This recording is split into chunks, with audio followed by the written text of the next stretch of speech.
Hello everyone, welcome to Commodities Podcast. This is Rakesh Khanna from Sharekhan BNP Paribas. Today we have an update on natural gas. NYMEX natural gas price continued to form positive cross recently, reaching $1.85 level, hinting its preparation to build new bullish track in the short to medium term. On the downside, key support hold at $1.55 level, supported by positive momentum signal, will increase the chance of surpassing $2 resistance to move to new positive station at $2.20 followed by $2.42 in upcoming trading session. MCX natural gas price is hovering near to its key resistance of 150 level on upside, and break above will surge the price further up till 165 and 172 level in near term.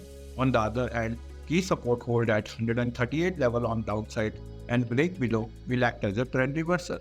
The price indicator is bullish. Thank you.